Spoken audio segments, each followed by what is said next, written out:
गृह लक्ष्मी, मुझसे नहीं होगा ये सब। मैं रोज रोज के इन झंझटों से तंग आ गया हूँ। तुम अपनी माँ से कह दो कि मैं रोज ऑफिस से छुट्टी लेकर अस्पताल के चक्कर नहीं लगा सकता और ना ही उनकी महंगी दवाइयों का खर्च उठा सकता हूँ।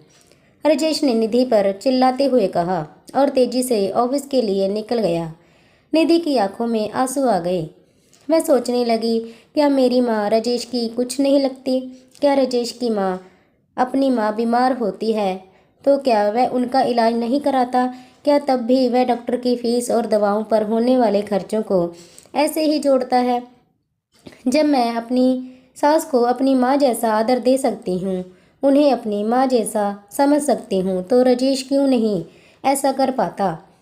मेरी माँ मेरी माँ का मेरे सिवाय है ही कौन?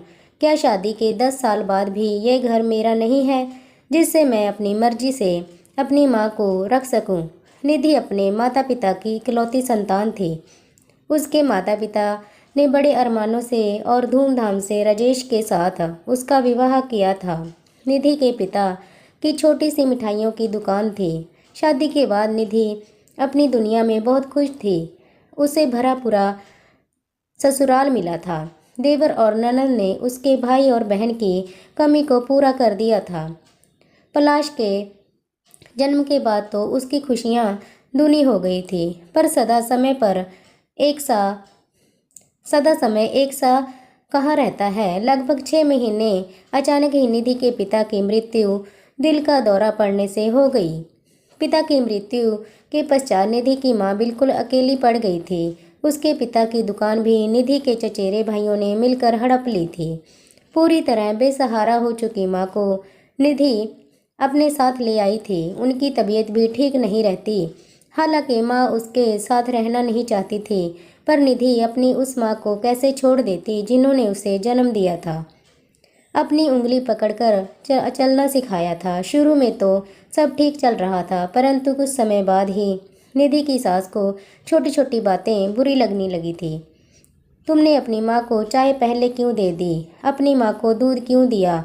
मेरे पोते को अपनी माँ से दूर रखा करो। पता नहीं उन्हें क्या बीमारी है। कब तक तुम्हारी माँ यहाँ रहेगी? उन्हें किसी वृद्धाश्रम में क्यों नहीं डाल देती? कब तक वह मेरे बेटे के पैसों पर ऐश करेगी? इत्यादि इत्यादि। निधि खून का कड़वा घूंट पीकर रह जाती, पर उसे कोई उपाय न सूझता। राजेश की उसकी कोई बात न सुनता और अपनी माँ का ही हाँ में हाँ मिलाता। अब राजेश भी उससे खींचा खींचा सा रहता। आज भी राजेश ने कितनी बड़ी बात कह दी थी। निधि को कोई रास्ता नहीं सूझ रहा था। क्या करे वह? क्या सच में अपनी माँ को किसी वृद्धाश्रम में डाल दे? पर वह जब अपनी माँ के बारे में सोचती तो उसका मन स्वयं को धिक्कारने लगता। क्या मेरी माँ के प्रति मेरी कोई जिम्मेदारी नहीं है? क्या माँ का कसूर सिर्फ ये है कि वह एक विधवा है, एक बेटी की माँ है? बहुत देर तक सोचने के बाद निधि एक निर्णय पर पहुंच गई। शाम को जब राजेश वापस आया तो निधि को अपने कमरे में देख हैरान रह गया। निधि ने अपना सारा सामान बांध लिया था और अपनी माँ के साथ घर छोड़ने के लिए तैयार थी।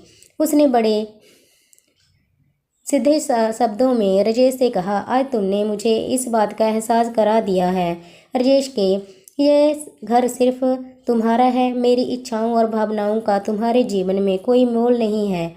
तुम्हारा घर छोड़कर मैं अपनी सहेली चित्रा के घर में जा रही हूँ। उसने मुझे अपने स्कूल में पढ़ाने का प्रस्ताव दिया था है। अपने जीते जी मैं अपनी जन्मदात्री माँ को किसी वृद्धाश्रम में नहीं छोड़ सकती।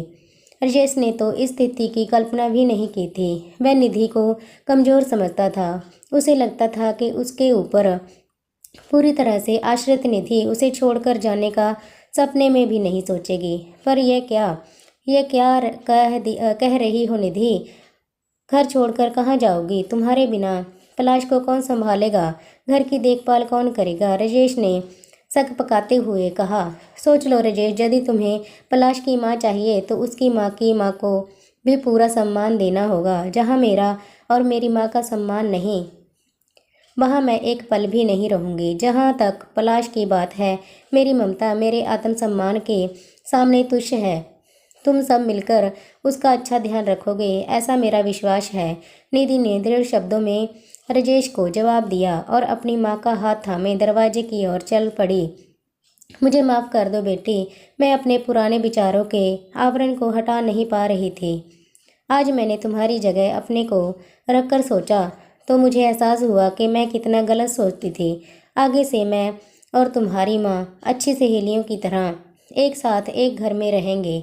तुम कहीं मत जाओ बेटी, क्योंकि बिना गृह लक्ष्मी के कोई भी घर सदा सदा बिखर जाता है। निधि की सास ने बड़े प्यार से निधि को समझाते हुए कहा। आज राजेश और उसके परिवार को गृहलक्ष्मी का महत्व समझा गया था। फ्रेंड्स, स्टोरी अगर पसंद आई हो तो लाइक कीजिए, शेयर कीजिए एंड सब्सक्राइब कीजिए। धन्यवाद।